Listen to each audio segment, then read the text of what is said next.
What happens when your most private pain is turned into a public spectacle? For one woman, a night meant to celebrate success became a living nightmare.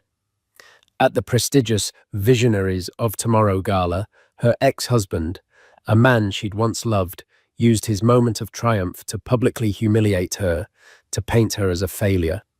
The crowd was silent, the cameras were rolling, and she was utterly alone. But they all underestimated one thing. They didn't know who was sitting beside her. This isn't just a story of revenge. It's a story of devastating truth and what happens when a quiet man decides he's heard enough. The scent of rain on hot asphalt clung to Eliza Reid's memory of their final argument. It was a smell of endings of something vibrant being quenched by a sudden cold downpour. That was 2 years ago. 2 years since she had walked out of the minimalist grey and chrome apartment she'd once tried to call home, leaving behind Gregory Shaw and the ghost of the woman she'd been. Their marriage had started like a modern fairy tale. He was a brilliant, ambitious programmer, with a jawline as sharp as his code, and she was a budding perfumer, a woman who saw the world in scents and notes. Eliza believed in art, in nuance, in the slow, patient craft of extracting beauty from the world. Gregory believed in disruption, in scaling in binary outcomes, success or failure. For a while their differences were magnetic. He called her his bohemian muse, and she was captivated by his drive. But as Gregory's career ascended, his world became smaller, more rarefied, and he began to resent the space her dreams occupied. Her workshop, a fragrant, chaotic haven of glass beakers, dried botanicals, and essential oil distillers, was an unmonetized mess in his eyes. "When are you going to turn this little hobby into something real, Eliza?" He'd ask, not with curiosity, but with the weary condescension of a man burdened by her lack of ambition. He never understood that for her it was real. The delicate balance of creating a fragrance that could evoke a memory, the ghost of a grandmother's garden. The salt spray of a first trip to the coast was a profound and intricate magic. But Gregory only saw balance sheets. He saw her turning down a lucrative offer to create a generic mass-market scent for a soap company as a personal failing. "It would have been a compromise," she tried to explain. "It wouldn't have been mine." "Mine doesn't pay the bills," he had scoffed conveniently, forgetting that her family trust paid for the very apartment he was so proud of. The final straw wasn't one event, but a slow erosion of her soul. It was the way he'd tell stories at dinner parties that subtly painted her as a flighty, impractical artist. It was the way he'd forget to mention her when accepting accolades for a successful app launch, even though she'd been the one managing their life, his schedule, and his emotional well-being, so he could work 18-hour days. He climbed the ladder of success on rungs she had held steady for him, and once he was high enough, he began to resent having ever needed the help.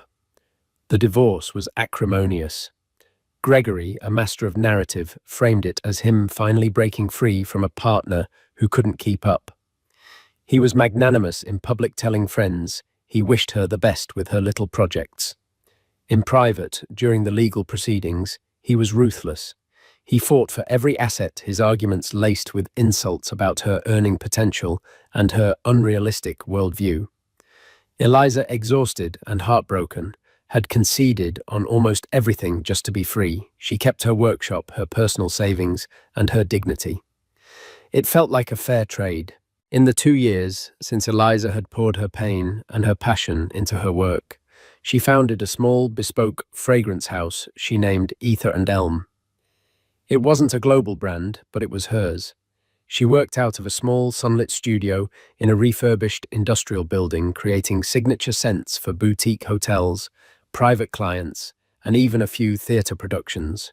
It was a quiet success, a life rebuilt on her own terms, filled with the rich, complex notes of sandalwood bergamot and hard-won independence.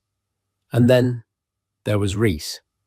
Reese Donovan was the antithesis of Gregory Shaw. She'd met him not at a gala or a networking event, but at a local farmer's market. He'd been intently studying a stall of artisanal honey, his brow furrowed in concentration. He was tall and had a quiet intensity with eyes that seemed to notice everything. There was no flashy watch, no designer suit. He wore a simple linen shirt and jeans. He'd complimented the jasmine and vetiver scent she was wearing, one of her own creations.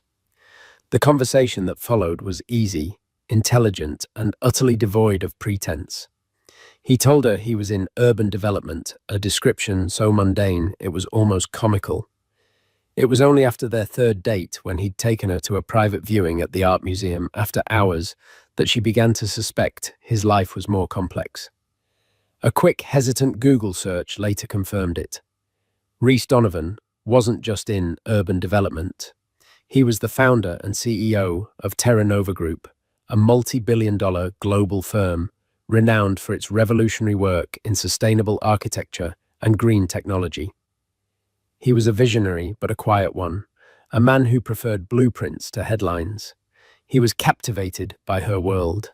He loved the stories behind her scents, the way she could describe a feeling in terms of top notes and base notes. He never asked when she would scale up, and he simply asked what she was creating next. With him, she didn't feel like a hobbyist. She felt like an artist. Their relationship was a sanctuary she guarded fiercely. In a city that thrived on gossip, they were remarkably private. Very few people knew they were together, which is why she hesitated when the invitation arrived. A thick, cream-colored cardstock embossed in gold, the 8th annual Visionaries of Tomorrow Gala. And there, listed as the keynote speaker and the frontrunner for the Entrepreneur of the Year award, was Gregory Shaw, CEO of Innovate Next. "We don't have to go," Rhys had said, noticing the immediate tension in her shoulders. "No, it's okay," Eliza replied, trying to convince herself as much as him. Her friend, a graphic designer named Chloe, had a nomination in a smaller category and had invited her as a +1 months ago, before the keynote speaker was announced. To back out now would feel like hiding. It would feel like letting Gregory still have power over her. "I'm not going to let him make me a recluse. It's been 2 years. I'm stronger than that." Rhys just nodded, his gaze steady and supportive. "All right, I'll come with you, if you want me to." "Really? You hate these things." "I do," he admitted with a slight smile. "But I'm quite fond of the person I'm going with." And so, she found herself putting on a deep emerald silk dress, the fabric cool against her skin. She dabbed a custom scent on her wrists, a blend of resilient oak moss, a heart of night-blooming jasmine, and a surprising sharp top note of pink peppercorn. It was her armor. As she looked at her reflection, she saw a woman who had survived. But as she and Rhys stepped out of the car and into the blinding flash of cameras on the red carpet, a cold knot of dread tightened in her stomach. She was walking back into Gregory's world, and she knew instinctively that he wouldn't let the evening pass without reminding her that she no longer belonged. The ballroom of the Fairmont Grand was a symphony of calculated opulence. Candelabras dripped with crystals, casting a fractured, glittering light over the sea of tuxedos and designer gowns. The air was thick with the murmur of 100 conversations, the clinking of champagne flutes, and the almost palpable scent of ambition. To Eliza, it felt like a beautiful, suffocating trap. This had been Gregory's natural habitat. He thrived in these rooms, navigating the currents of power with the effortless grace of a shark. He knew whose hand to shake, whose joke to laugh at, which journalist to grant a candid quote. Watching him work a room had once fascinated her. Now, the memory of it made her feel slightly ill.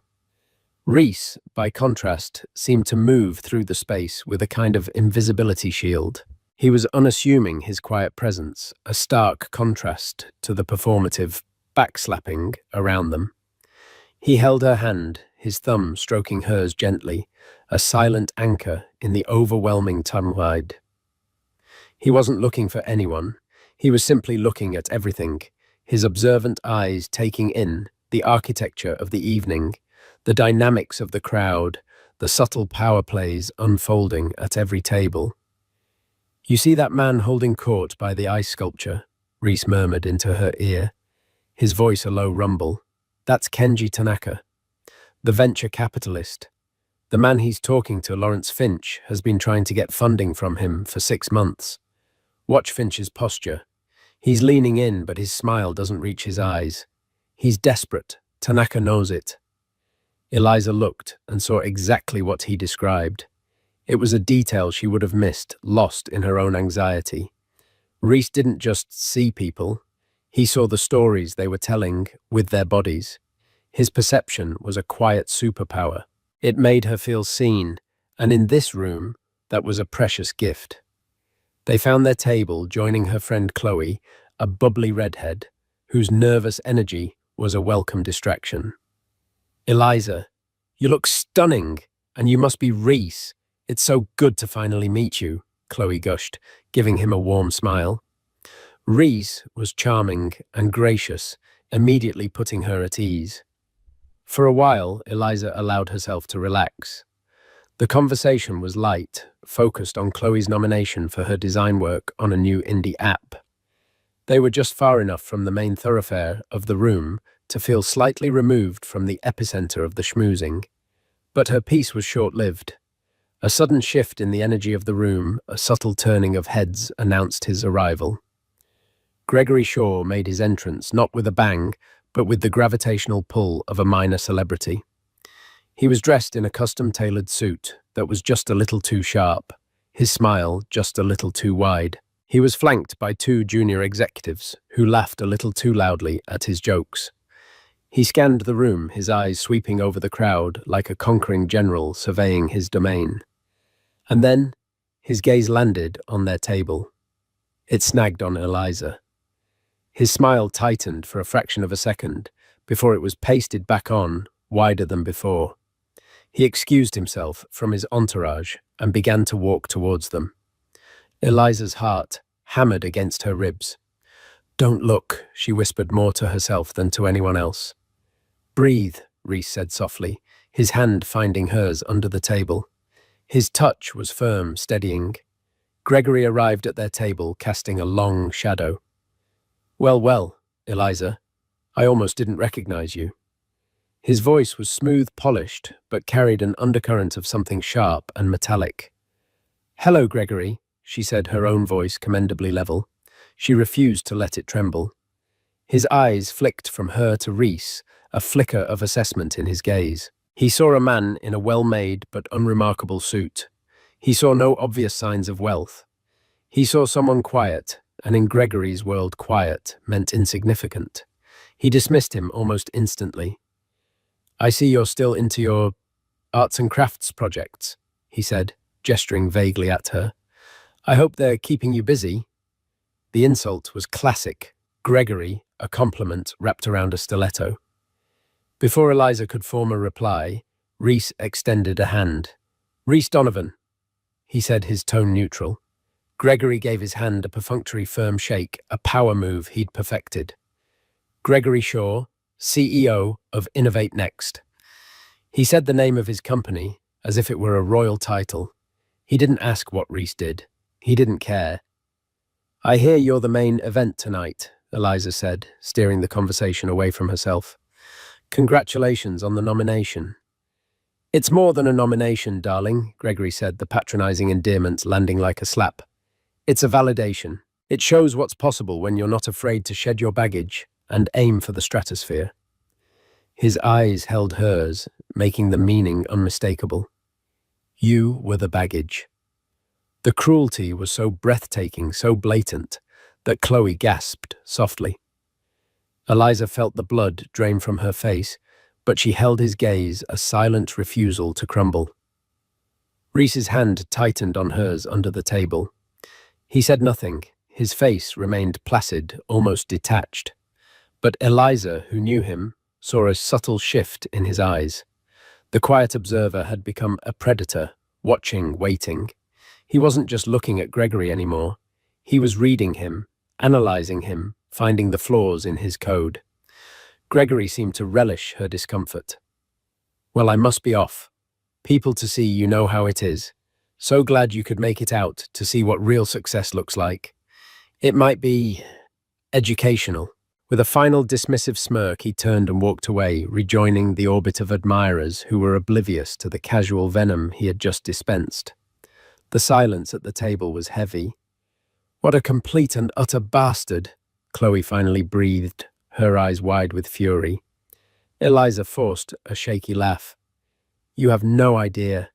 She looked at Reese, expecting to see anger, but his expression was one of intense, cold calm.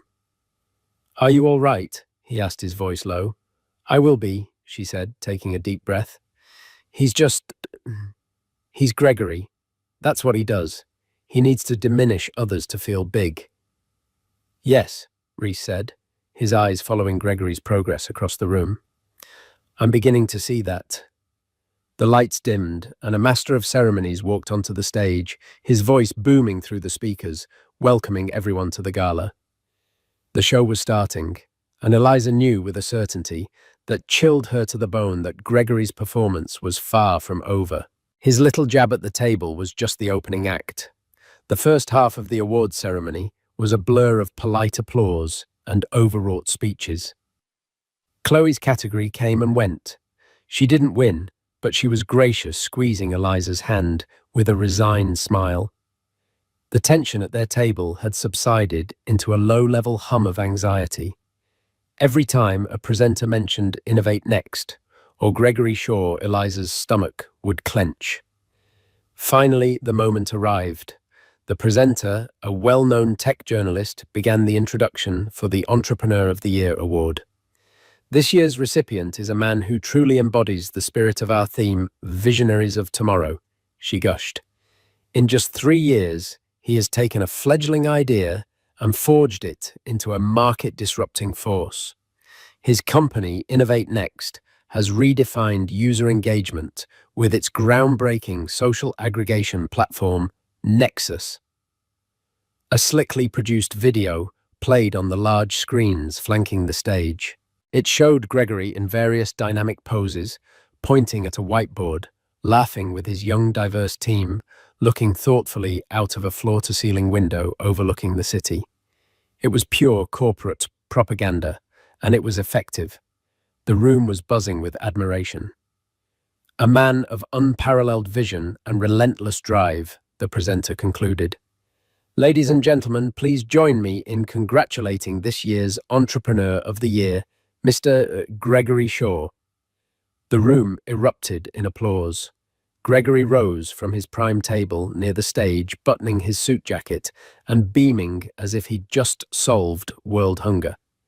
He shook hands, clapped backs, and ascended the stairs to the stage with the practiced ease of a man who believed he was born for the spotlight. He accepted the heavy glass trophy, holding it aloft for the photographers. The flashing lights were like a swarm of angry fireflies. He stepped up to the podium, adjusted the microphone, and waited for the applause to die down. Thank you. He began, his voice resonating with false humility. Thank you so much. To be standing here is humbling, truly. Eliza watched her hands clasped tightly in her lap. Reese sat beside her perfectly still, his gaze fixed on the stage. Gregory launched into the expected platitudes. He thanked the awards committee, his investors, his incredible team, the real rock stars. It was a textbook acceptance speech, smooth and polished. But then his tone shifted. A more intimate, confessional quality entered his voice. You know, a lot of people see the success, he said, leaning into the microphone. They see the headlines, the growth charts, the awards, but they don't see the struggle. They don't see the sacrifices.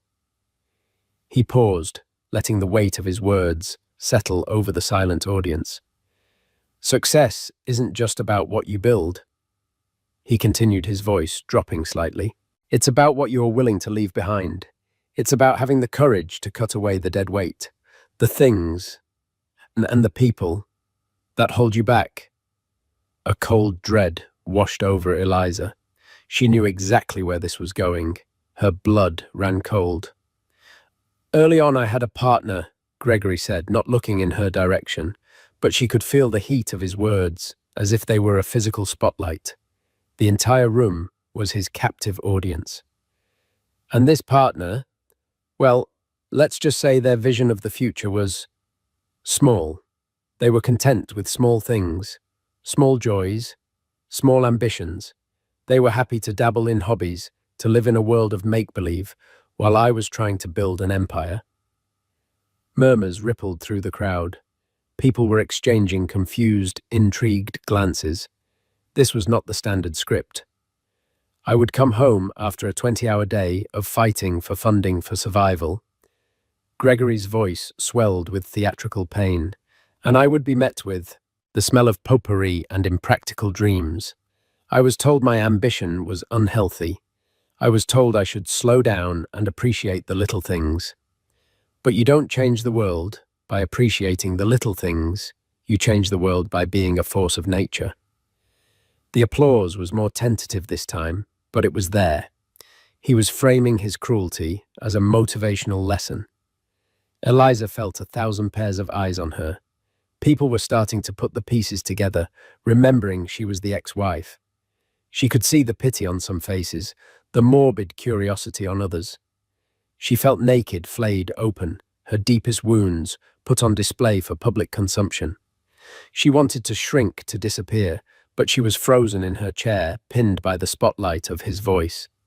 Her face was pale, but her spine was ramrod straight. She would not give him the satisfaction of seeing her break.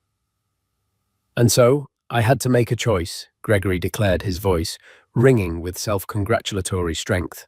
Do I let myself be anchored to a life of mediocrity, tethered to someone who doesn't understand the language of greatness, or do I cut the rope? He looked out over the audience, his gaze finally deliberately finding hers. He held it for a long, torturous second. A cruel, triumphant smirk played on his lips. I cut the rope, he said, his voice dropping to a near whisper that carried to every corner of the silent room. And I soared.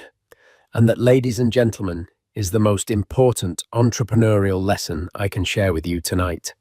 Don't let anyone who lacks your vision dim your light. Shed the dead weight, because some people are destined to be footnotes in the success stories of others. He raised his trophy. Thank you. The room was stunned. The silence was deafening, broken only by a few scattered awkward claps from his own table. He had gone too far. The air was thick with discomfort. Gregory had intended to look like a titan. Instead, he looked like a bully. But for Eliza, the damage was done. Tears burned at the back of her eyes, hot and acidic. The pain was sharp and visceral. A public shaming that scraped old scars raw. He hadn't just insulted her. He had tried to erase her, to rewrite their history, and cast her as a villain in his heroic tale.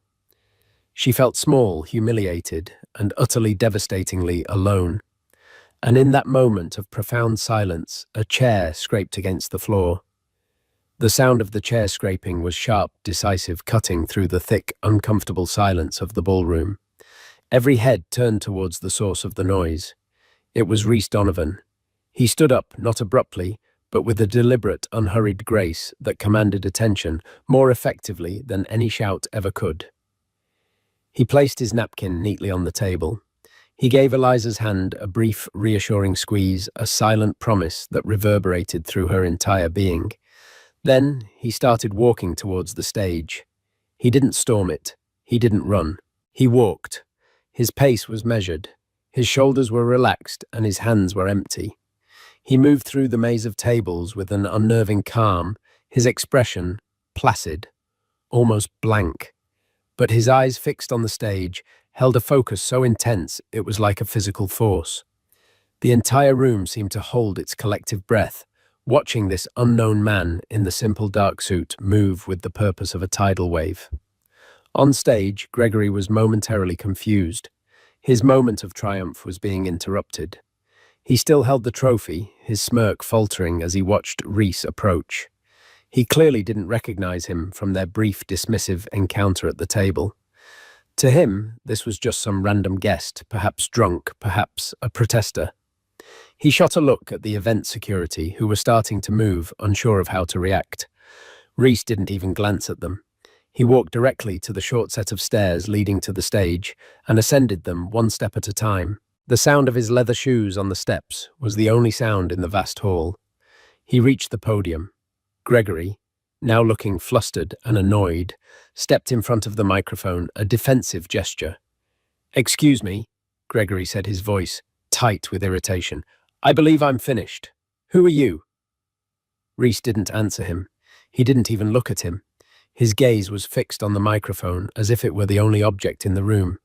He reached out a hand, not to grab it, but with a quiet expectation. It was a gesture that didn't request, but assumed compliance. "This is a private event," Gregory stammered, his bravado rapidly evaporating into blustering confusion. "Security." But the security guards had stopped. Something about the man's demeanor, his absolute lack of fear or aggression, gave them pause. He didn't seem like a threat. He seemed like he belonged there.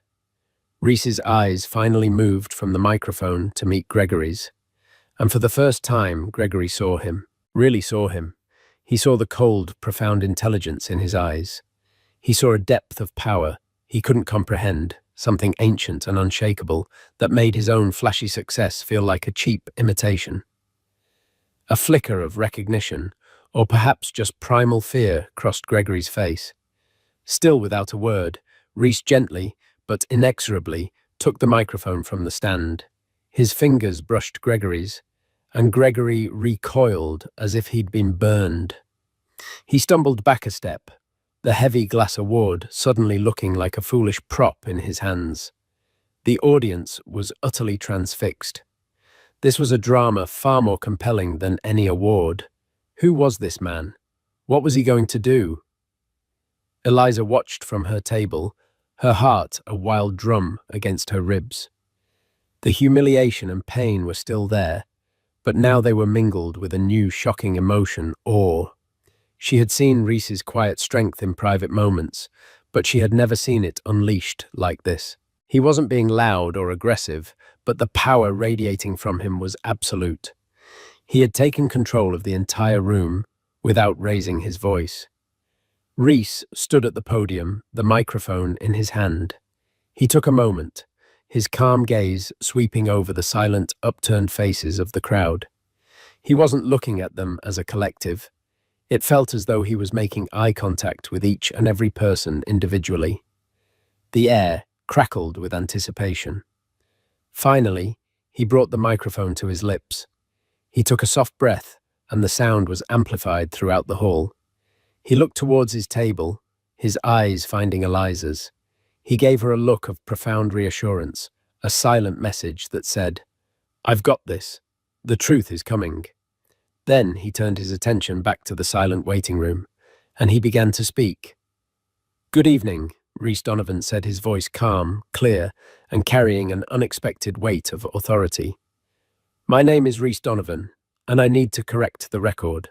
Reese Donovan's voice was not loud, but it filled the cavernous ballroom, a blade of quiet clarity, cutting through the tension. He didn't project the manufactured charisma of Gregory. He simply spoke, and everyone listened. "I am Eliza Reed's partner." He began the statement, landing with simple, irrefutable force. A wave of whispers immediately broke out. The anonymous woman Gregory had just eviscerated was not alone. She was with him. "And I've just listened to Mr. Shaw's rather creative version of history. I feel a more accurate account is in order. Not for his sake, but for hers." He turned his head slightly to look at Gregory, who stood frozen a few feet away, his face a mask of disbelief and dawning horror. "Mr. Shaw speaks of vision," Reese continued, his tone turning clinical, analytical. "It's a powerful word, but a true visionary sees the value in things others dismiss. They see the strength in quiet dedication, the profit in integrity, the innovation in art." Shaw in his speech confessed that he saw none of that. He only saw what he failed to understand. Reese's gaze swept back over the audience. He mentioned the smell of potpourri and impractical dreams. What he failed to mention is that the impractical dreamer he lived with, Eliza Reed, is the founder of Ether and Elm, the custom fragrance that greets you when you enter the lobby of this very hotel. The Fairmont Grand, the one they've received international accolades for. Eliza created that. The signature scent for the Celestine Hotel chain's new line of spas across Asia. She secured that contract last week. Her hobby, Reese said, letting the word hang in the air with dripping irony, is projected to clear 7 figures in revenue this year. That's not a footnote. That's a headline. A gasp rippled through the room. The narrative had been completely flipped. The pitied ex-wife was a formidable success in her own right. Eliza felt a hot blush rise to her cheeks, a mixture of vindication and shock. He had been paying more attention to the details of her business than she'd ever realized. Now, Reese's attention locked back onto Gregory, and the temperature in the room seemed to drop by 10 degrees. The quiet observer was gone. The predator had been unleashed. But let's talk about Mr. Shaw's vision. Reese said, his voice hardening almost imperceptibly. Let's talk about Innovate next. At the mention of the company, a man at a front table, Kenji Tanaka, the venture capitalist Reese had pointed out earlier, leaned forward, his expression now one of sharp professional interest. The name of my firm is Terra Nova Group, Reese stated calmly, and my venture capital division, Terra Nova Ventures, keeps a close eye on emerging tech. Innovate Next and its platform Nexus came across our desk for a second-round funding evaluation last quarter. Gregory's face went white as a sheet. He looked like he'd been struck by lightning. He knew the name Terra Nova. Everyone in the room knew that name. It was a titan, a kingmaker. Reese Donovan wasn't just some random boyfriend. He was one of the most powerful and elusive investors on the planet. The quiet man in the simple suit held Gregory's entire future in the palm of his hand. Our due diligence was thorough. Reese said the word thorough sounding like a death sentence. We found some interesting things. We found that Nexus, the market-disrupting force, has a user engagement rate that is 6% lower than what was reported to its initial investors. We found that over half of its registered accounts show bot-like activity designed to inflate its user base to attract exactly this kind of attention, this kind of award. The silence in the room was now absolute, broken only by the sound of Gregory's ragged breathing. This wasn't a personal takedown anymore. This was a corporate execution. We found a company with a brilliant marketing narrative, Reese continued, his voice relentless, but a product that is hemorrhaging money built on a foundation of deceptive metrics. We found a CEO who was so focused on building his personal brand that he neglected to build a sustainable business. Our official recommendation, Mr. Tanaka, he said, nodding briefly to the venture capitalist, was to decline funding and to flag the company for a potential SEC inquiry regarding fraudulent statements to investors. That report was finalized yesterday.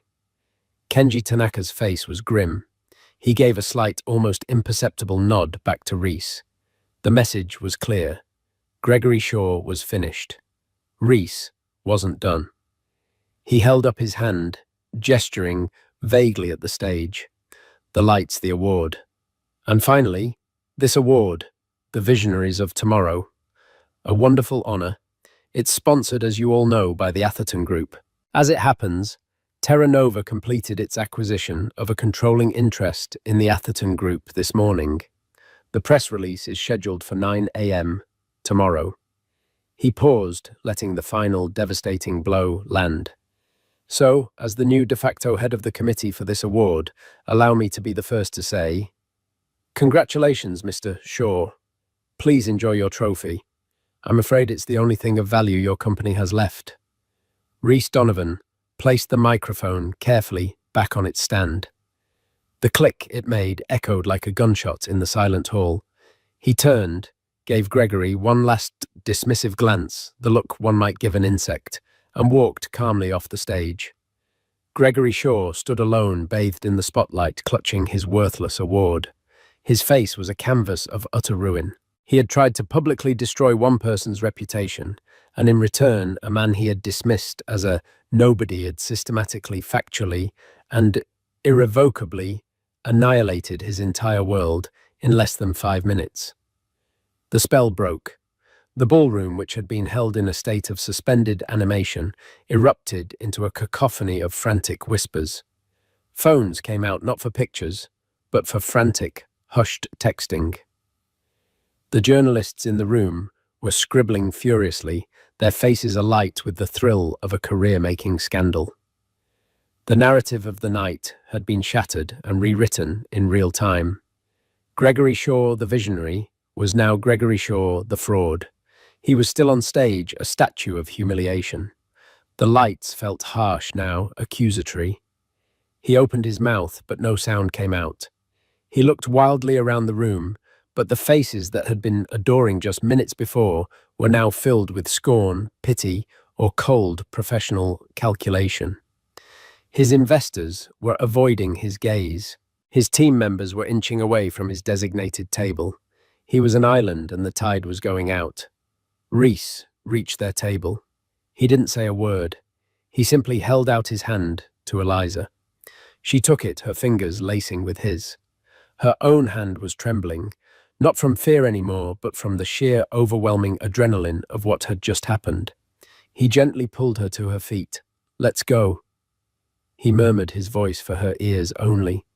Chloe was staring, her jaw slack. "My God," she whispered. "My God." As Reese led Eliza away from the table, the crowd parted for them, as if they were royalty. The whispers followed them, a wave of intrigue and respect. People weren't looking at her with pity anymore. They were looking at her with a kind of awe. She was the woman who had inspired that takedown.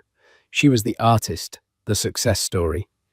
He had not just defended her, he had validated her in front of the very people Gregory had tried to impress. They didn't speak as they walked through the grand lobby, the doorman rushing to open the door for them. They didn't speak in the cool, leather-scented interior of the car as it pulled away from the curb. Eliza stared out the window at the glittering city lights, but she didn't see them. She was replaying the last 10 minutes over and over in her mind. The raw, public pain of Gregory's speech, the cold dread, and then the astonishing, terrifying calm of Reese rising to her defense. He hadn't shouted. He hadn't been emotional. He had used the truth as a weapon, dissecting Gregory's lies with surgical precision. It was more brutal and more effective than any fistfight could ever be. Finally, as the car sped silently along the highway, she turned to him. His face, in the intermittent glow of the streetlights, was calm again. The quiet observer returned. "You knew," she said, her voice soft. "You knew all of that about his company." He nodded. "The report came across my desk a few days ago. It was flagged for my personal attention because the submission mentioned a prior connection between the CEO and a notable artisan in our network." He gave a small, wry smile. "That was you. I started digging. The Atherton Group acquisition was coincidental but timely." She processed this. He hadn't just reacted in the moment. He had been prepared. He had walked into that gala armed with facts, ready to deploy them if necessary. "Why didn't you tell me?" she asked, a genuine question, not an accusation. "It wasn't my news to share," he said simply. "And I was hoping I wouldn't have to use it. I was hoping he would have the decency not to force the issue. I was wrong." He turned to her, his expression serious. "Eliza, my only concern in that room was you. Are you okay?" The question, so simple and so sincere, broke through her shock. The tears she had refused to shed in the ballroom now welled in her eyes. It wasn't just tears of hurt from Gregory's attack, but tears of profound, overwhelming relief. Of being seen, of being valued, of being championed in a way she had never thought possible. "No," she whispered, a single tear tracing a path down her cheek. "But I will be." She reached out and took his hand. "Thank you, Reese. I..." I've never had anyone stand up for me like that. You should have never been put in a position where you needed someone to, he said, his voice firm. What he did was unforgivable. He didn't just insult you, he tried to invalidate your entire existence, your passion, your success. I just provided a factual counter-narrative. She let out a shaky laugh that was half a sob. A factual counter-narrative, Reese. You just performed a public vivisection. He smiled, a genuine warm smile that transformed his face. His lies created a vacuum. All I did was fill it with the truth. The rest took care of itself. She leaned her head against his shoulder, the tension finally draining from her body. She had walked into that gala, fearing the ghost of her past. She was leaving with a future that felt more solid and more real than ever before. It wasn't because a billionaire had saved her. It was because her truth, had finally been spoken aloud in a room full of witnesses. And her success, the quiet, fragrant, beautiful thing she had built from the ashes of her marriage, was now shining brighter than any fraudulent award ever could. The night that had begun with her public humiliation had ended with her complete and total vindication. The fallout was not a wave, but a tsunami. Eliza woke the next morning, not to her usual gentle alarm, but to the frantic, incessant buzzing of her phone on the nightstand. It vibrated with such intensity, it sounded like an angry hornet trapped in a jar. Bleary-eyed, she reached for it. The screen was a blinding cascade of notifications. Dozens of text messages, a backlog of missed calls from numbers she didn't recognize, and email alerts pinging every few seconds. She sat up in bed, her heart beginning to pound with a nervous rhythm. She clicked on a news alert from a major financial journal. The headline screamed in stark black letters, "Visionary to villain tech, CEO Gregory Shaw accused of massive fraud in onstage meltdown." Beneath it was a grainy photo of Reese at the podium, his expression calm and implacable, with a smaller, inset photo of Gregory's ruined face. She scrolled through the article, her breath catching in her throat. It was all there, laid out in devastating detail. Anonymous sources from Innovate Next were already confirming the bot farms and inflated metrics. A quote from Kenji Tanaka read, "We value integrity above all else." Terra Nova's due diligence merely confirmed suspicions we were beginning to have. And the story of Reese Donovan's connection to the Atherton Group, the award's sponsor, was the final brutal twist that had turned the story from a corporate scandal into a legend of boardroom warfare. Her name, Eliza Reed, and her company, Ether and Elm, were mentioned repeatedly, but with a tone of reverence. She was cast as the unsung, authentic artist, the catalyst for the truth's dramatic unveiling. Her phone buzzed again. This time it was Chloe. Eliza answered, her voice still thick with sleep. "Oh my God, Eliza, are you alive?" Chloe shrieked, her voice a mixture of glee and concern. "Have you seen the internet? You're like a folk hero. They're calling you the perfumer who toppled a phony empire." Eliza couldn't help but let out a weak laugh. "That's a bit dramatic." "Dramatic?" He got what he deserved. It was biblical. I have never ever seen anything like it. Reese is... I don't even have words. He's like a quiet James Bond, but instead of a Walther PPK, he uses facts and due diligence reports. "Are you okay, though? Seriously?" "I am," Eliza said, and was surprised to find she meant it. "It's strange, Chloe. I thought I would feel triumphant, vindicated, but mostly I just feel quiet." She looked around her calm, sunlit bedroom. "It feels like a storm has passed that I wasn't even fighting in. He built a house of cards, and Reese just blew on it." "Well, that quiet storm just sent a hurricane of business your way, I hope you know," Chloe said. "My friend who works at Vogue just texted me asking for your contact info. She wants to do a feature, not on the drama, on you, on your work." After she hung up, Eliza sat in the silence for a long moment. It was true. Gregory's downfall didn't bring her joy. It brought her closure. It was the final, definitive slamming of a door she had been trying to gently close for years. His destruction was a monument to his own choices. Her future, however, was suddenly a wide-open landscape, and the phone buzzing with inquiries from Vogue was the first sign of that new territory. The following days were a whirlwind. Eliza fielded calls from journalists, turning down the ones who wanted to focus on the scandal, and cautiously accepting interviews with publications focused on art business and design. She spoke to buyers from prestigious retailers she had only dreamed of approaching.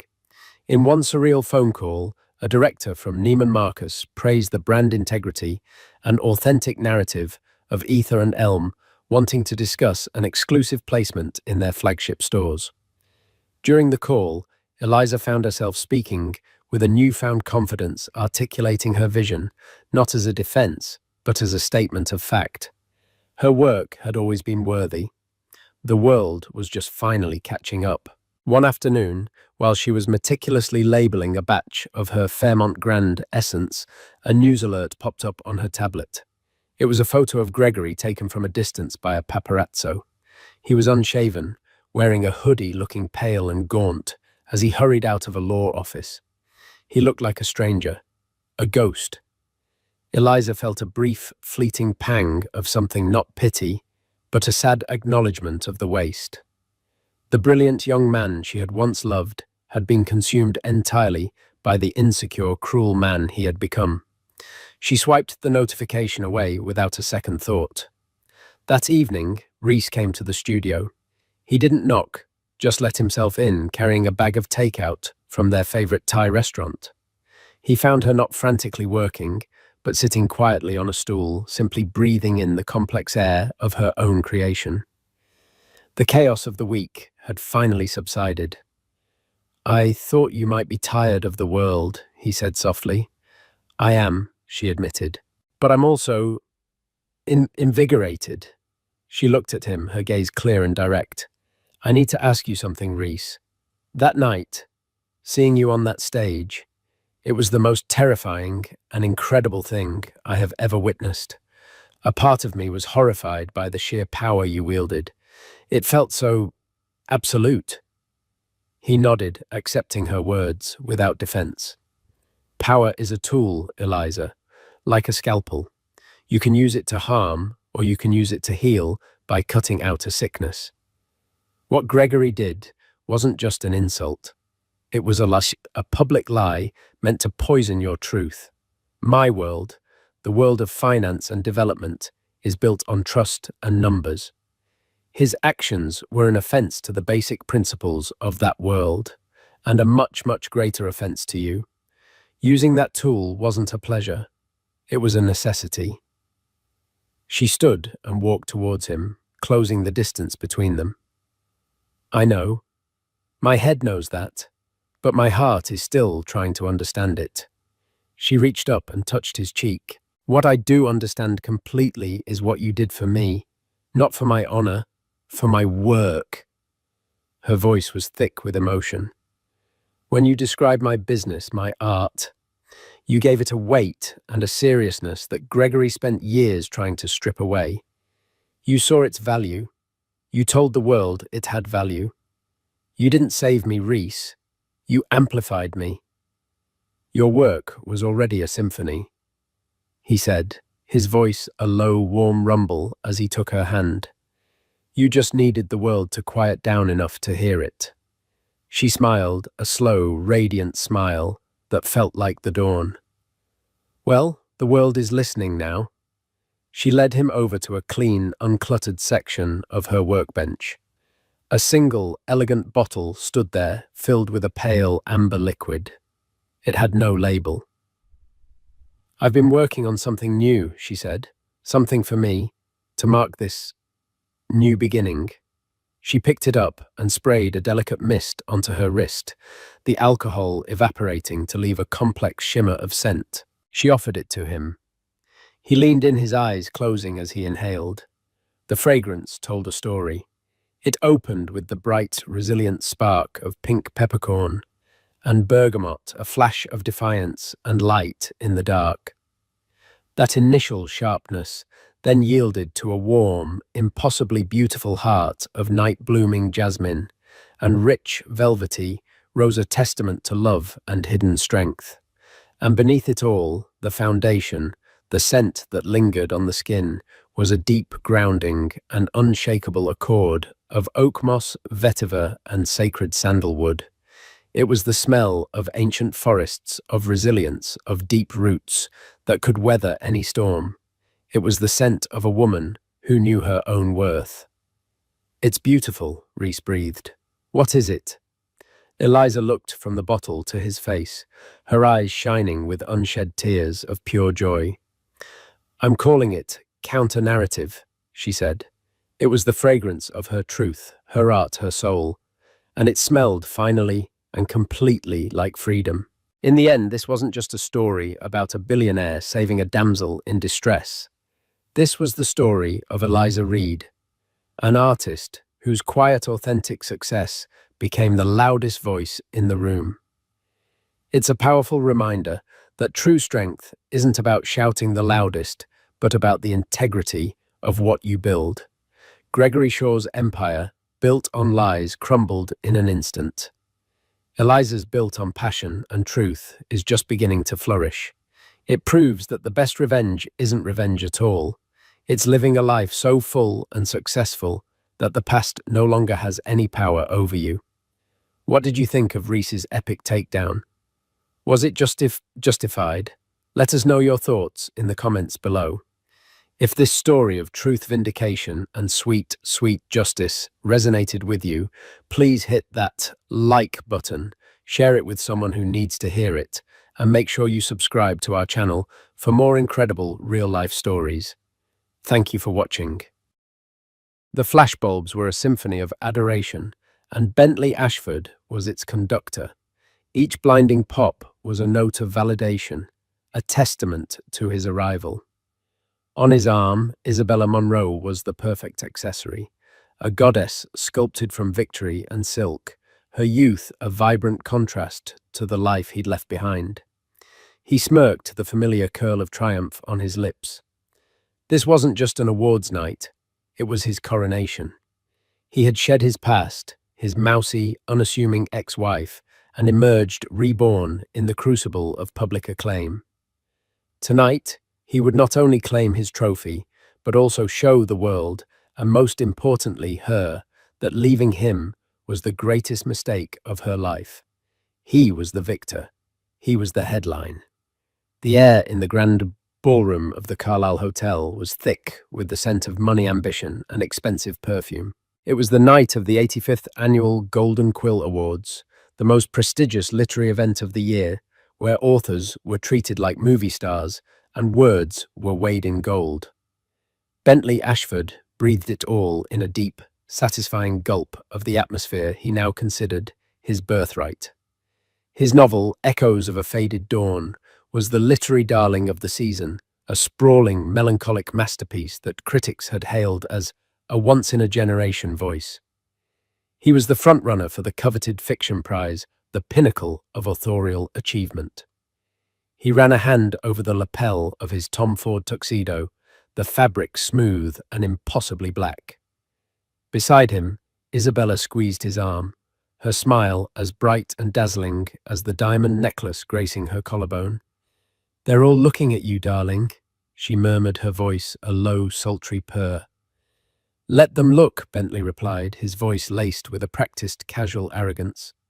He scanned the room, a king surveying his court. He saw Jonathan Franzen holding court in a corner, Zadie Smith engaged in animated conversation near the bar, and Stephen King, looking surprisingly unassuming, chatting with a group of publicists. These were his peers now.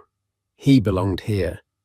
The past 18 months had been a whirlwind of calculated brilliance. He'd left Liliana, his wife of 12 years, with a single clinical conversation in their book-filled, slightly worn-out brownstone. The reason he'd given her was a cliché, wrapped in intellectualism. "We've diverged, Elle. Our creative and personal energies are no longer aligned." The truth, of course, was Isabella. He'd met her at a university guest lecture. She was a graduate student, 24 years old, with wide, adoring eyes and an insatiable appetite for the life he could offer. She saw him not as Bentley, the man who struggled with deadlines and left his socks on the floor, but as Bentley Ashford, the literary genius. She was a reflection of the man he wanted to be, and he'd chosen the reflection over the reality. Liliana had taken it with a quiet, devastating stillness that had unnerved him more than any screaming match would have. She had simply packed her bags, her face pale and her eyes hollow, and disappeared from his life. Their divorce was swift and quiet, handled by lawyers. He'd heard through a mutual acquaintance that she had moved out of New York, somewhere upstate, to find herself, or some other such nonsense. He pictured her in a small, sad cottage, surrounded by cats, growing bitter and irrelevant. The thought gave him a small, dark thrill of satisfaction. He had been the sun in their shared universe, and without him, she was surely just a cold, forgotten rock. "There's Charles Kensington from the New York Times," Isabella whispered, nudging him slightly. "He gave you that rave review. You should go say hello." "In a moment," Bentley said, his eyes still scanning. He was a shark, and this room was his ocean. Every handshake, every nod, every shared laugh was a strategic move. He was building his brand, cementing his legacy. The award tonight would be the final immutable stone in the foundation of his new life. He and Isabella began their slow, deliberate procession through the room. Hands were shaken, backs were slapped, compliments were exchanged like currency. Bentley was charming, witty, and self-deprecating, in just the right measure, a performance he had honed to perfection. Isabella was his silent, beautiful echo, smiling graciously, her presence a constant, glittering reminder of his virility and success. "Bentley, my boy," a booming voice called out. It was Arthur Mason, his former father-in-law, and ironically, the head of the Mason publishing house, which had not published Echoes of a Faded Dawn. Arthur was a man built like a bulldog, with a gruff exterior that hid a shrewd business mind.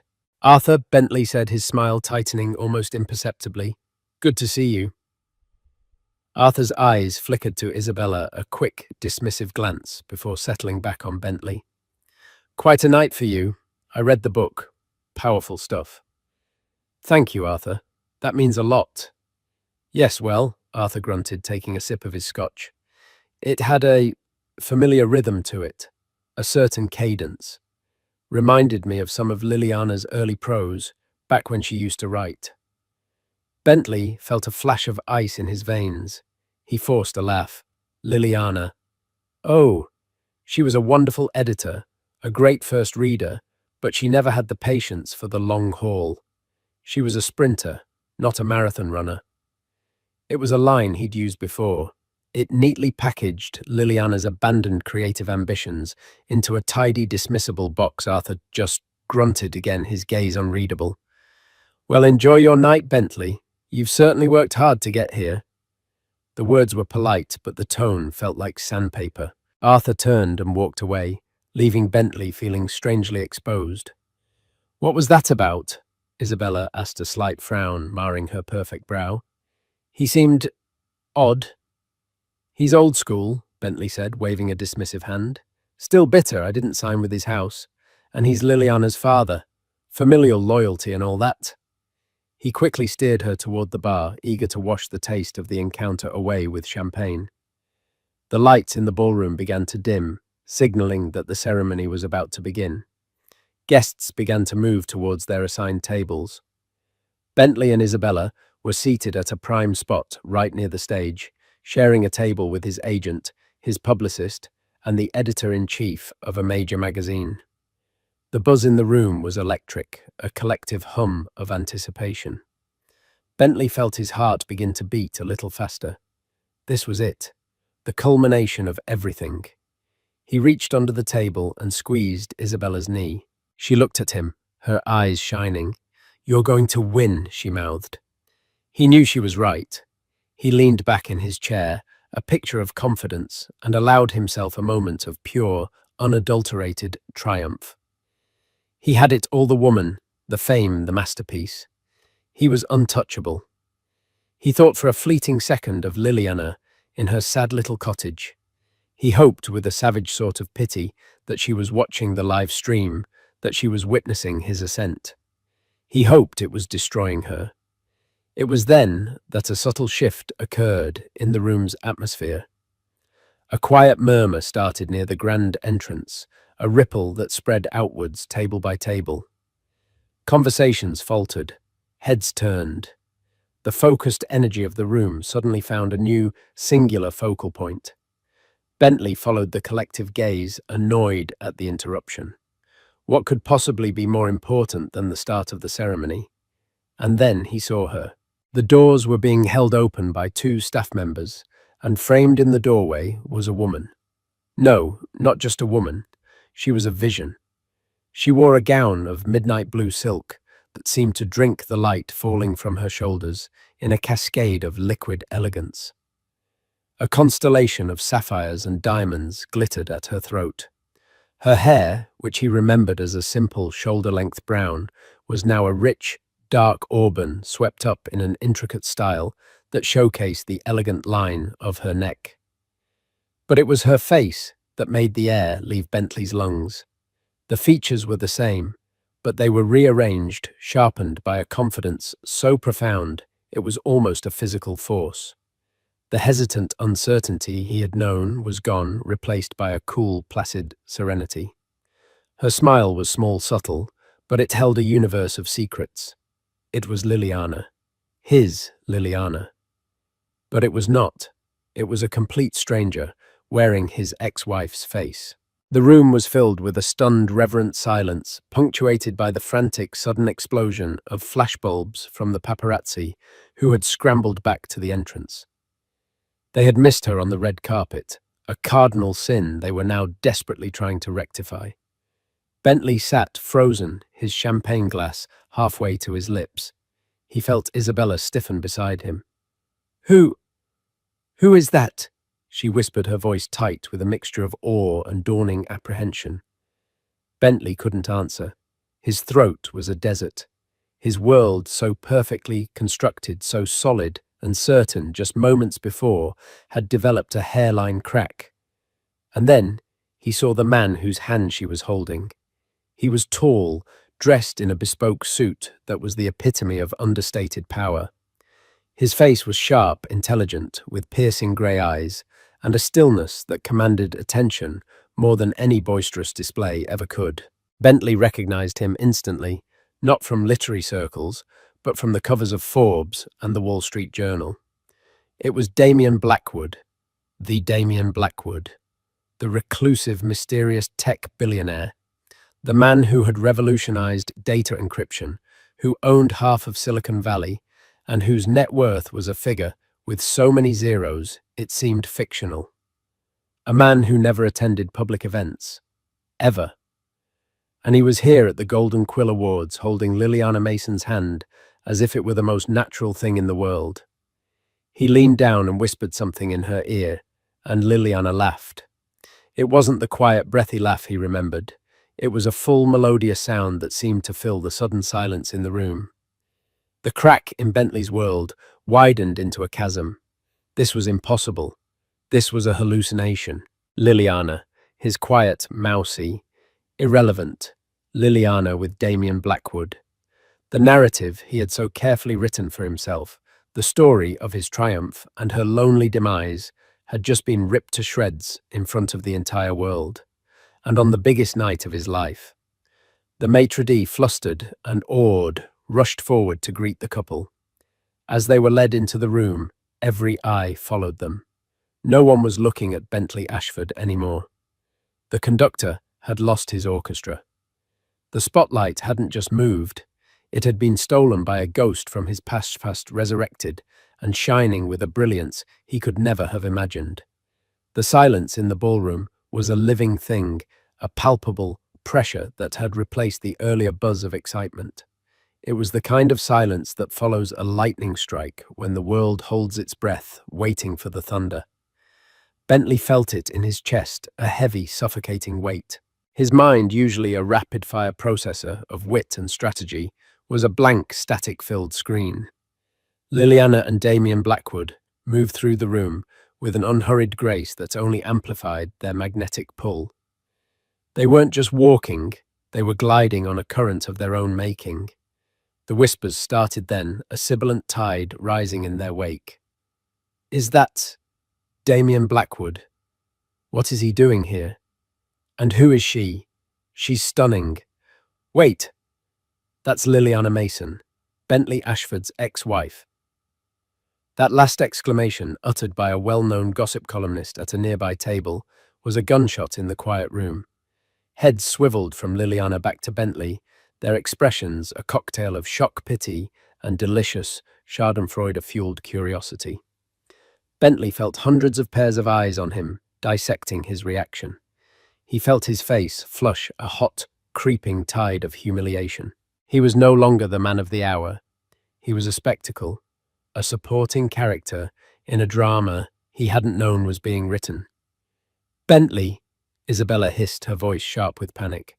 Her hand was gripping his thigh under the table, her nails digging into the fine wool of his trousers. "What is going on? Why is she here with him?" "I don't know." Bentley managed to choke out the words, tasting like ash. He took a gulp of his champagne, but it did nothing to quench the fire in his throat. The maitre d' was leading Liliana and Damien to a table.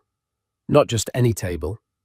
It was a specially prepared table for two, placed in a prime location that hadn't been there 10 minutes ago. It was a power move so blatant and yet so elegant that it was breathtaking. They hadn't come to fit into the evening. The evening was reforming around them. Damien pulled out Liliana's chair, a gesture of old-world courtesy that seemed utterly natural. As she sat, her midnight blue gown pooling around her, she let her gaze drift across the room. For a brief, heart-stopping moment, her eyes met Bentley's. There was no anger in her look, no hatred, no pain. There was something far worse, a calm, dispassionate assessment, the kind one might give to a piece of furniture or a distant, uninteresting memory. In that single glance, she dismissed 12 years of their shared life. She saw him, the man who had shattered her heart, and she looked right through him as if he were made of glass. Then she turned her attention to Damien, a warm, genuine smile gracing her lips, and Bentley Ashford ceased to exist for her. The thunder that followed the lightning strike was the collective exhale of the room, the immediate eruption of frantic, hushed conversation. Phones were already emerging from beneath tablecloths. The story of the night had irrevocably changed. It was no longer Bentley Ashford, literary genius poised to win, and it was now billionaire recluse Damien Blackwood makes shock public appearance with mystery woman, the ex-wife of his award-nominated rival. Bentley could already see the headlines, the salacious blog posts, the endless social media commentary. His publicist, a harried-looking woman named Chloe, leaned across the table, her face pale. "Bentley, just stay calm. Don't react. We can manage this." "Manage what?" Bentley snapped, his voice louder than he intended. "Manage the fact that my ex-wife just showed up with a man who could buy this entire hotel with his pocket change and is currently sucking all the oxygen out of the room." "Keep your voice down," his agent, Marcus, cautioned, his eyes darting around nervously. "This is a bad look, Bentley. A very bad look." Isabella was silent, her face a mask of confusion and betrayal. She had signed on to be the girlfriend of the triumphant victor, the star of the show. Instead, she was now the other woman, in a public humiliation. Her role had been downgraded from leading lady to a tawdry footnote. She looked from Bentley's angry, blotchy face to Liliana's serene, luminous one, and a flicker of something doubt, perhaps, or dawning comprehension crossed her features. The lights dimmed further, and a spotlight hit the stage. The host, a famous comedian known for his sharp wit, walked out to the podium. "Good evening, ladies and gentlemen, and welcome to the Golden Quill Awards. We have a lot of literary talent in the room tonight, and apparently—" He paused, letting his eyes drift pointedly towards Damien Blackwood's table. Some serious venture capital, too. I guess the rumor is true. The publishing industry really is looking for a new business model. A wave of laughter, slightly strained, rippled through the room. The host had acknowledged the elephant, and in doing so, had cemented its importance. Bentley wanted to slide under the table. He felt a bead of sweat trickle down his temple. The ceremony began, but the proceedings were a blur to Bentley. Awards were given for poetry, for biography, for debut novel. Winners gave heartfelt, emotional speeches, but the room's attention was divided. Every few minutes, a surreptitious glance would be thrown toward Liliana and Damien's table. They seemed oblivious, lost in their own world. They spoke quietly. He would occasionally reach across and touch her hand, and they shared a bottle of wine that had been brought specifically for them, its label one. Bentley had only ever read about. He couldn't focus. The words of the speakers turned into a meaningless drone. The applause was a distant roar. His mind was a maelstrom of rage, jealousy, and a terrifying, unfamiliar feeling of helplessness. How had this happened? The Liliana he knew was quiet, intellectual, and deeply insecure about her place in the world. She was the one who edited his manuscripts, who organized his research, who reminded him of appointments. She was the scaffolding that held up his genius, essential, but meant to be unseen. The woman across the room was a different species entirely. She radiated a confidence that came from deep within, a self-possession that no amount of money or fame could buy. It was the one thing he could never give her, because his own confidence was a fragile construct built on external validation. He remembered her writing. Arthur was right. There was a cadence in Echoes of a Faded Dawn that was hers. He'd always told himself he was simply inspired by her, that he was elevating her raw, unformed ideas into true art. He'd read her journals, her abandoned short stories, absorbing her unique way of seeing the world, of phrasing a feeling. He saw it as a collaboration, albeit an uncredited one. He was the artist, she was the muse. But now, looking at the woman she had become, a dark, venomous thought slithered into his mind. What if he had it backwards? What if he was the parasite and she was the host? He pushed the thought away violently. It was absurd. He was the genius. The critics had said so. The next award, the presenter on stage announced, is for the highest honor in American letters, the Golden Quill for fiction. This was it, the main event. Chloe put a reassuring hand on his arm. Breathe, Bentley. This is your moment. No matter what else is happening, this is yours. Bentley straightened his tie and tried to compose his features into an expression of humble anticipation. He felt Isabella's hand, cold and clammy, find his again. The nominees were read aloud. His name was last met with strong, enthusiastic applause, though it felt muted compared to the buzz that still surrounded Liliana's presence. The camera panned to his face. He smiled, a tight, forced grimace he hoped looked genuine.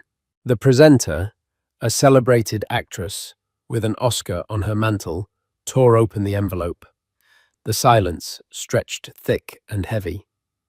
And the Golden Quill goes to... Bentley held his breath. His entire future, his entire sense of self, hung on the next few words.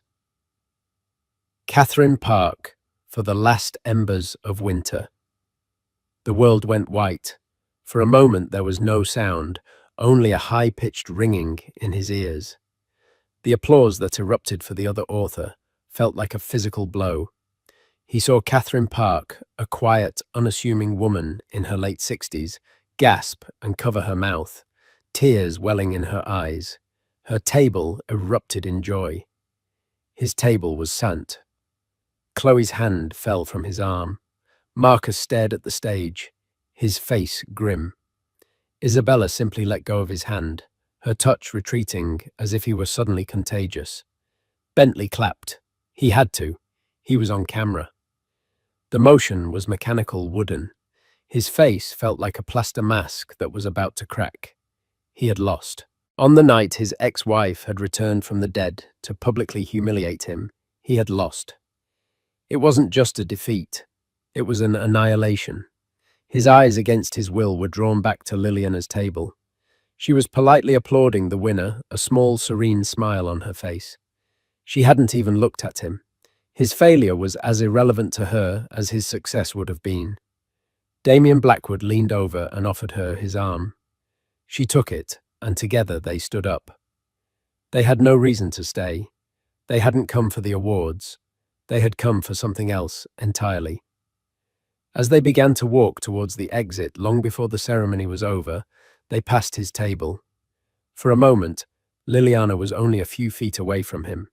He could smell her perfume, a subtle, complex scent of sandalwood and night-blooming jasmine.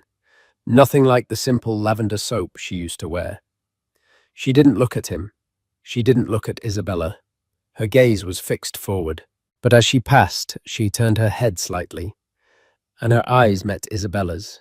It was a fleeting look, but it was filled with a universe of meaning. It wasn't a look of triumph or pity. It was a look of profound quiet, almost sorrowful understanding. It was a look that said, "I know him, and I am so sorry, you have to learn what I already know."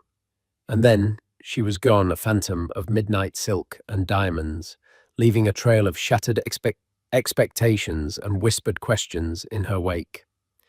Bentley Ashford was left sitting in the glare of the stage lights, a loser at a table of ghosts, the deafening sound of another woman's victory speech echoing in the ruins of his perfect night. The remainder of the awards ceremony was a slow, agonizing torture. Bentley sat through the final speeches and the closing remarks, a frozen smile plastered on his face, while a black hole of rage and humiliation churned in his gut. The air at his table was thick with unspoken condolences and the stench of failure. His agent Marcus avoided his eyes, furiously typing on his phone, likely already in damage control mode. Chloe, his publicist, kept offering him water with a funereal solemnity. Isabella was a statue of ice beside him. She had withdrawn completely, her vibrant energy extinguished. The diamond necklace that had looked so triumphant earlier now seemed like a glittering noose around her neck. She had hitched her wagon to a falling star, and the reality of her predicament was dawning on her in real time, in a ballroom filled with the most influential people in their world. When the ceremony finally ended and the lights came up, a cage of politeness descended. People from other tables began to approach. "Tough break, Bentley. Catherine's book was a surprise, but a worthy one. You were robbed, Ashford. Absolutely robbed. Better luck next time. Echoes was a masterpiece." The words were meaningless platitudes, the social lubricant required to move past an awkward moment. Bentley knew what they were really thinking, what they would whisper about the moment they were out of earshot. They weren't just talking about him losing the award, they were talking about him losing everything. He had been publicly upstaged, cuckolded, not by a rival author, but by a titan of industry, and his carefully crafted persona had been shattered. The after-party was being held in an adjacent salon, a swirl of jazz music, clinking glasses and loud relieved chatter. Normally, Bentley would have been in his element here holding court, accepting congratulations. Tonight, the thought of entering that room felt like marching to his own execution. "I'm not going," he said to Marcus, his voice low and tight. "You have to," Marcus insisted, his face strained. "If you disappear, you look weak. You have to go in there, hold your head high, congratulate Catherine Park, and act like you don't have a care in the world. It's the only play we have." Isabella finally spoke, her voice thin and brittle. "I have a headache. I think I'm going to go home." She didn't look at him. She was already detaching, creating distance. "Fine." Bentley snapped his control, fraying. "Go." He didn't care. At that moment, she was just another part of the evening's spectacular failure. She flinched as if he'd struck her, then turned and walked away without another word, melting into the crowd, heading for the coat check. Her retreat was another public wound, another drop of blood in the water, for the sharks to scent. Steeling himself, Bentley followed Marcus towards the after-party. As he stepped through the archway, a wall of noise and forced merriment hit him. He felt intensely conspicuous, as if a spotlight was following him, illuminating his shame. And then he saw them. They hadn't left the hotel. Liliana and Damien Blackwood were in a secluded alcove of the salon speaking with a small select group of people. Bentley recognized them instantly. Michael Linton, the chairman of a major Hollywood studio, and Ari Emanuel, the notoriously powerful CEO of the talent agency WME. This wasn't a social call. This was a business meeting disguised as a casual chat. The sight sent a fresh wave of venom through Bentley's veins. It all clicked into place. This wasn't a random act of revenge. This was a strategic, calculated strike. She hadn't come here just to upstage him. She had used his night, the platform he had built, as a launchpad for her own ambitions. She was leveraging the attention, the buzz, the sheer shock of her appearance with Damien Blackwood to make deals with the most powerful men in entertainment. He couldn't stand it. The injustice, the sheer audacity of it was more than he could bear. His ego, bruised and bleeding, demanded action. He needed to reassert control, to puncture the serene, untouchable bubble she had created around herself. Ignoring Marcus's frantic whispered, "Bentley, don't!" He broke away and began to walk towards the alcove. As he approached, the conversation paused. 4 pairs of intensely powerful eyes turned to him. Michael Linton and Ari Emanuel looked at him with mild professional curiosity. Damien Blackwood's grey eyes were cool and unreadable, as impenetrable as a fortress wall. Liliana's expression was one of mild, weary surprise, as if she were spotting a persistent insect she thought she'd already swatted away. "Bentley," she said, her voice even. There was no warmth in it, just acknowledgement. "Liliana." He began, forcing a smile that felt like a snarl. "I must say I'm surprised to see you. I didn't think literary awards were quite your scene anymore. I pictured you more upstate, with a garden." He gestured vaguely, trying to paint a picture of the quaint, irrelevant life he had imagined for her. Liliana's smile didn't waver. "People change, Bentley, and gardens require patience. It turns out my talents were better suited to a different kind of cultivation." Her eyes flickered briefly towards Damien and the other men. Bentley pressed on, fueled by a desperate need to land a blow. "And you've certainly found a powerful benefactor." He let the word hang in the air, weighted with insinuation. He glanced at Damien Blackwood, a direct challenge. "Damien, an unexpected pleasure. I wasn't aware you were a connoisseur of modern fiction." Damien Blackwood didn't rise to the bait. He simply inclined his head slightly. "I'm a connoisseur of brilliance, Mr. Ashford, in any form it takes." His gaze rested on Liliana with an admiration so genuine it made Bentley's stomach clench. "And Liliana is one of the most brilliant people I've ever met." The compliment was delivered with such quiet sincerity that it completely disarmed Bentley's insinuation. It wasn't a boast, it was a statement of fact. Bentley turned his attention back to Liliana, his voice dripping with condescension. "Well, I'm glad to see you've landed on your feet. After everything, I was worried." This finally seemed to elicit a flicker of a real emotion from her, a spark of something that looked like pity. "You were never worried, Bentley," she said, her voice soft, but carrying a devastating clarity. "You were relieved, there's a difference." The truth of it hit him like a punch to the gut. Michael Linton and Ari Emanuel were now watching the exchange with undisguised interest, their predator's instincts sensing a story far more compelling than any manuscript. "I only ever wanted what was best for you," Bentley lied, trying to regain his footing. "No," Liliana corrected him gently. "You only ever wanted what was best for you. You just needed me to believe it was for me. It was a neat trick. For a while." She paused, then delivered the killing blow, a verbal coup de grace. "The thing you never understood, Bentley, is that I wasn't the scaffolding holding you up. I was the foundation. And when I left, I took it with me. I just hope for your sake that what you built on top of it isn't as hollow as I suspect it is." Every word was a perfectly aimed dart. She had just articulated his deepest, most terrifying fear and laid it bare in front of these titans of industry. The cadence, she had mentioned the familiar rhythm Arthur Mason had noted. It was all tied up in that one word, hollow. He was speechless. His wit, his arrogance, his entire arsenal of verbal weaponry was gone.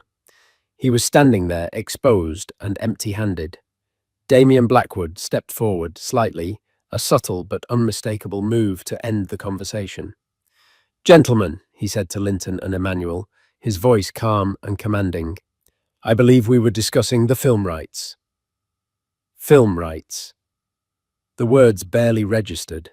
"Bentley," Damien said, his grey eyes finally locking onto his with a chilling intensity.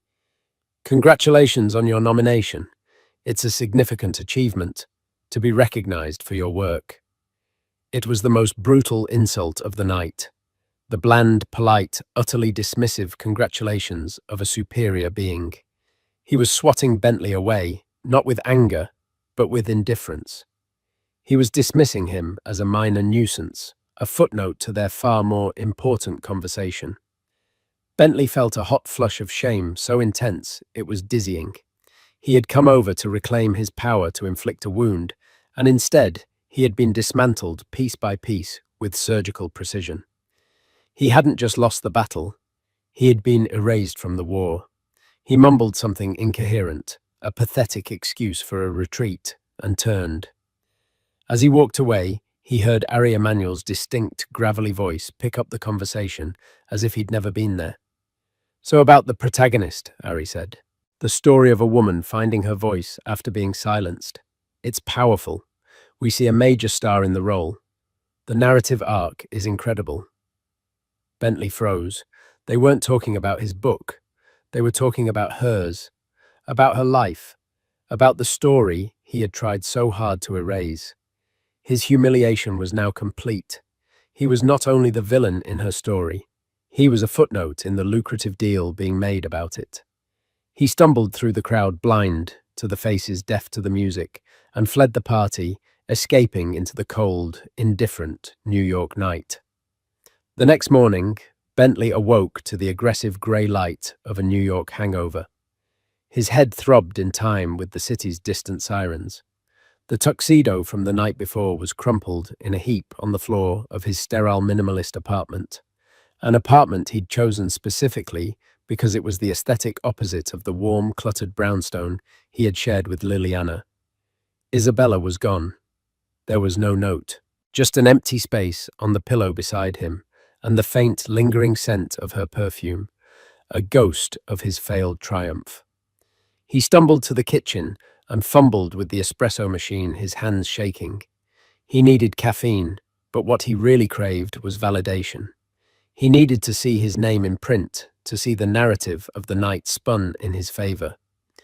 Perhaps some critics would argue he was robbed. Perhaps the focus would be on his literary merits, not the red carpet drama. With a trembling finger, he tapped open the browser on his phone. The New York Times, the arts section. The headline was a punch to the face. Blackwood's surprise appearance at Golden Quills fuels Hollywood speculation. Liliana Mason, ex-wife of nominee Ashford at center of mystery deal. His name was there, but only as a subordinate clause, a piece of identifying information for the real star of the story, Liliana. The article barely mentioned his book or his loss. Instead, it was a breathless piece about Damien Blackwood's unprecedented appearance, accompanied by a stunning photo of him and Liliana. They looked regal, powerful, a modern-day power couple. There was a smaller, unflattering, candid shot of Bentley, caught mid-sentence as he confronted them, his face tight with anger. He looked petty and small. He clicked on another link, a popular culture blog. The headline was even more brutal. Awkward night for author Bentley Ashford as ex-wife steals show with billionaire beau, then he loses top prize. The article was a gleeful blow-by-blow account of his public humiliation.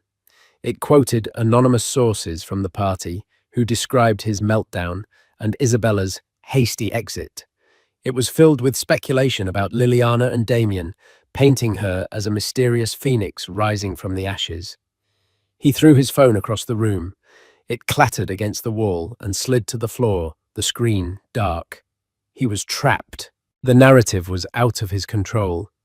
He had spent his entire career mastering words, bending them to his will, to create fictions that the world adored. Now, the unassailable truth of reality reported in a million pixels and gallons of ink was crushing him. He paced the apartment like a caged animal, the silence pressing in on him. This was Liliana's doing. It had to be. This was her revenge, meticulously planned and ruthlessly executed. The quiet, mousy woman he thought he knew had been hiding a Machiavellian strategist. But a deeper, more unsettling thought gnawed at him. Liliana's words from the night before echoed in his mind. I was the foundation, and when I left, I took it with me. Hollow. The word clung to him. Driven by a masochistic impulse, he walked into his pristine office. The walls were lined with bookshelves, but they were mostly for show. The real work happened on his sleek iMac. On a stand beside it, propped up like a holy relic, was a hard copy of Echoes of a Faded Dawn. He picked it up. The cover, with his name in bold embossed letters, felt alien in his hands. He opened it to a random page. It was a passage that critics had universally praised for its raw emotional insight into the protagonist's grief. The silence in the house was not an absence of sound, but a presence. It had weight. It settled in the corners like dust clung to the curtains and slept in the hollow of her side of the bed. It was the ghost of a language we no longer spoke, a dialect of sorrow I had to learn to translate alone. He stared at the words.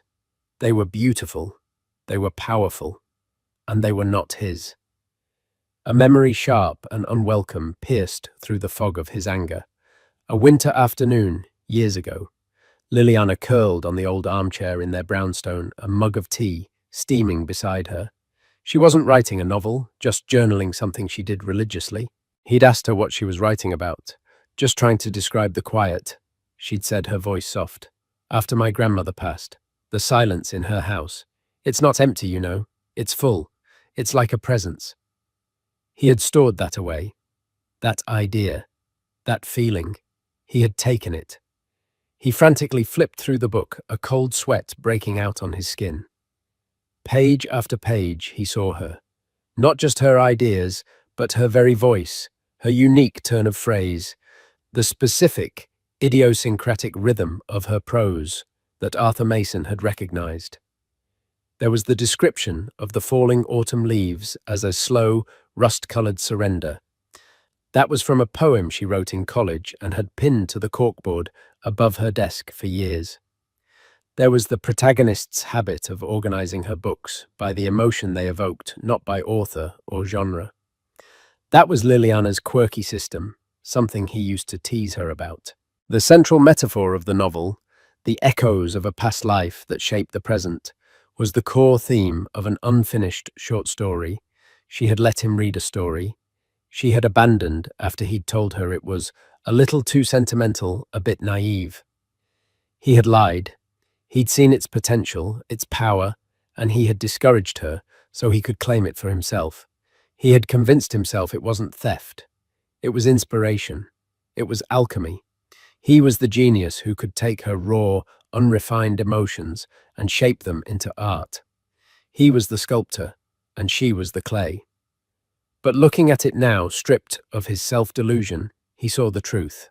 He was a plagiarist, not of another published author, but of a private life. He had stolen the soul of his own wife and sold it to the world as his own. The book wasn't a masterpiece. It was a meticulously crafted forgery. Hollow. The truth was a physical sickness. He stumbled to the bathroom and wrenched his body, trying to expel the poison of his own deceit. When he was done, he gripped the sink, staring at his reflection in the mirror. The man looking back at him was a stranger. His face, which yesterday had seemed handsome and successful, now looked gaunt and haunted.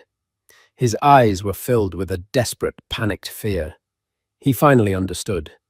Liliana's revenge wasn't the public spectacle at the awards night. That was just the opening act. Her true revenge was this moment, this private, solitary reckoning. She didn't need to expose him. She knew that his success was built on a lie so profound that it would eventually consume him from the inside out. She had let him build his gilded cage and then simply walked away, leaving him to realize he was trapped inside it alone. His phone buzzed from the other room. He ignored it. It buzzed again and again. A frantic, insistent rhythm. Finally driven by a sliver of desperate hope that it might be Isabella calling to reconcile, he retrieved it from the floor. The screen was cracked, but it lit up with a string of texts from his agent Marcus. "Call me now. A journalist just contacted me. A guy named Marcus Thorne. No, not me, another Marcus. He's asking about your early drafts. He's asking about Liliana's old writings. Someone talked Bentley. He says he has copies of her journals. Bentley, for the love of God, call me. What the hell is going on?" The blood drained from his face. It wasn't just a private reckoning anymore. The ghost he had tried to contain within the pages of his book was breaking free. The foundation Liliana had taken with her was beginning to crumble, and the entire hollow edifice he had built was about to come crashing down on his head. Bentley awoke to the aggressive grey light of a New York hangover. The tuxedo from the night before was a crumpled heap on the floor of his sterile minimalist apartment. Isabella was gone. There was no note, only an empty space on the pillow beside him, a ghost of his failed triumph. He stumbled to the kitchen, his hands shaking, bypassing the espresso machine for his phone. He needed to see the narrative to find some spin that might salvage his pride. He found none. The headlines were a public execution. The New York Times, Blackwood's surprise appearance at Golden Quills. Fuels Hollywood speculation. Liliana Mason, ex-wife of nominee Ashford at center of mystery deal. His name was a footnote. A culture blog was more brutal. Awkward night for author Bentley Ashford as ex-wife steals show with billionaire beau, then he loses top prize. The article featured an unflattering candid of him confronting Liliana. His face tight with anger, making him look petty and small. He hurled the phone across the room, the clatter of its impact, a pathetic echo in the vast, silent apartment. The narrative was out of his control. He paced the room like a caged animal, Liliana's words from the party ringing in his ears. I was the foundation, and when I left, I took it with me. Hollow. The word clung to him. Drawn by a masochistic impulse, he walked into his office. There on its stand like a holy relic was a copy of Echoes of a Faded Dawn. He picked it up, the cover with his name in bold letters, feeling alien in his hands. He opened it to a random page, a passage praised by critics for its raw emotional insight. The silence in the house was not an absence of sound, but a presence. It had weight. It settled in the corners like dust. A dialect of sorrow I had to learn to translate alone. He stared at the words. They were beautiful, and they were not his. A memory pierced through his anger, sharp and unwelcome. Liliana, years ago, curled in an armchair, telling him about the quiet in her grandmother's house after she passed. It's not empty, she had said. It's full. It's like a presence. He had taken it. He had taken her grief and called it his genius. Frantically, he flipped through the book, a cold sweat on his skin. Page after page, he saw her phrasing, her metaphors, her soul. The protagonist's habit of organizing books by the emotion they evoked. That was Liliana's quirky system. The central theme of Echoes was from an unfinished story he'd told her was naive, so he could mine it for himself. He had convinced himself it was alchemy, that he was the artist elevating her raw material. But stripped of his self-delusion, he saw the truth. He was a plagiarist, not of a book, but of a life. The masterpiece wasn't his creation. It was a forgery of his wife's soul, hollow. The truth was a physical sickness. He stumbled to the bathroom and wrenched his body, trying to expel the poison of his own deceit. He gripped the sink, staring at his reflection. The man looking back was a stranger, his face gaunt and haunted. He finally understood Liliana's true revenge. It wasn't the public spectacle. It was this private, solitary reckoning. She had let him build his gilded cage and then simply walked away, leaving him to realize he was trapped inside it alone. His phone buzzed from the other room, a frantic, insistent rhythm. He retrieved it from the floor. The screen was cracked, but lit up with texts from his agent, Marcus. "Call me now. A journalist just contacted me. Marcus Thorne. He's asking about your early drafts. He's asking about Liliana's old writings. He says he has copies of her journals. Someone talked Bentley. Bentley, for the love of God, call me." The blood drained from his face. This journalist wasn't a gossip columnist. He was a career ender. Bentley dialed, his hands slick. "Tell me this is a joke," he whispered. "I wish I could." Marcus's voice was grim.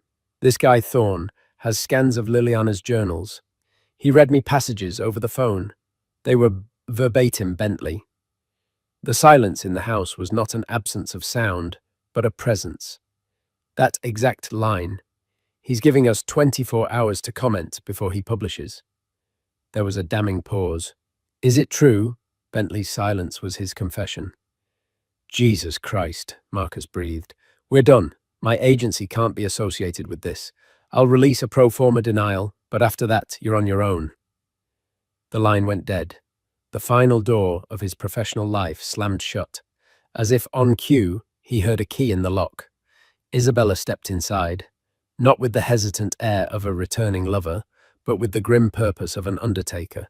She carried an empty tote bag. "Isabella," he began. "Don't," she said, holding up a hand. She walked past him to the bedroom and began methodically collecting her things. "What are you doing?" he asked, his voice cracking. She faced him, her eyes clear and cold, all adoration replaced by a profound disappointment. "Last night," she said, when she looked at me, "your ex-wife, she didn't look angry. She looked sorry for me. I didn't understand it then, but I do now. She knew who you were, and she knew I was about to find out." A bitter laugh escaped her. "I was such a fool. I believed it all, the genius, the masterpiece. I thought I was part of your story, but I was just a prop you used to hurt her." "That's not true." He pleaded the words, sounding false even to him. "Isn't it?" she replied, her voice soft with a sad finality. "You don't love me, Bentley. You love how I made you feel. You love the reflection I showed you. But the man in that reflection isn't real." She zipped her bag and walked to the door. "Is the book a misunderstanding, Bentley?" she asked, her voice laced with a final chilling question. "Or is it just the one lie you finally got caught telling?" She didn't wait for an answer. She walked out, closing the door gently behind her. The soft click echoed the one from his phone call. He was utterly alone now, stripped of his award, his reputation, his agent, and his lover. He was just a hollow man in an empty apartment, waiting for the world to learn the truth. The story broke, not with a bang, but with the devastating precision of a surgeon's scalpel. Marcus Thorne's article in The Atlantic, titled "The Echo in the Room," laid Bentley's literary theft bare. It wasn't an accusation, it was an autopsy. Side-by-side comparisons of Liliana's private journals and Bentley's published prose were irrefutable. The piece was impeccably researched, quoting old friends who remembered Liliana's unique voice, and even her father Arthur Mason, who simply stated, "My daughter is, and always has been, a brilliant woman. I'm glad the world is finally getting a glimpse of it." The professional fallout was immediate and absolute. Sterling and Ross halted all printing of Echoes of a Faded Dawn. The Golden Quill Committee officially rescinded his nomination, and his name became toxic overnight. Bentley retreated into a self-imposed darkness in his apartment, a ghost in the life he'd built, haunted by the constant, silent pulse of notifications on his phone, each one another nail in his career's coffin. In stark contrast, Liliana Mason's star ascended. She remained elegantly silent on the scandal itself, a move that amplified her dignity. Her power move came a week later with the announcement of a major media deal. At its heart was her own memoir, its title, A Quiet, Brilliant Reclamation, A Different Kind of Dawn. She gave a single, poised television interview. She spoke with profound intelligence about the journey of finding one's own truth and the silencing of creative voices, but never once uttered Bentley's name. He was simply a chapter I have closed. Bentley watched from his darkened living room, finally understanding. Her power didn't come from Damian Blackwood or public revenge. It came from the unshakable confidence of someone who had survived a fire and knew with absolute certainty who she was. Months bled into a bleak winter. Bentley's finances collapsed under the weight of his disgrace. He was forced to sell the apartment, his art, and his designer furniture, the props for a life that was no longer his. He moved into a small, anonymous room, a nobody in a city that had once worshipped him. One afternoon, he saw her book displayed in a shop window. The cover was a simple, powerful photograph of Liliana, her gaze direct and strong. It was a #1 bestseller. With the last of his cash, he bought a copy and sat on a park bench, reading the final chapter. Her words were not for him, but they struck him with the force of a final judgment. Some have called my story one of revenge, she wrote. It is not. Revenge is a conversation with the past. I am only interested in a conversation with the future. Justice is not about punishing those who wronged you. It is about building a life so full and true that their chapter becomes an insignificant footnote. The greatest power is not to destroy, but to create. Bentley closed the book. A cold, single tear traced a path through his unshaven cheek. It was a tear of pure annihilation. She hadn't just defeated him, she had transcended him entirely. He was the footnote, a faded echo. He was left with nothing but the truth in a profound and empty silence, the utter absence of the man he had pretended to be. And so the curtain falls on Bentley Ashford, a man who flew too close to a sun he did not create. His story serves as a chilling reminder that success built on deceit is a house of cards destined to collapse under the weight of truth. It wasn't the public spectacle or the loss of a trophy that destroyed him. It was the quiet, undeniable power of a voice he tried to silence. Liliana Mason didn't seek revenge in the traditional sense. Her victory was far more profound. She reclaimed her narrative, her art, and her life, proving that the most powerful spotlight is the one that shines from within. What did you think of Liliana's ultimate triumph? Was it poetic justice or something more? Let us know your thoughts in the comments below. If you were captivated by this story of betrayal and rebirth, don't forget to hit that like button, share this video with someone who loves a story of true karma, and be sure to subscribe for more real-life dramas that are stranger and more compelling than fiction. Thank you for listening.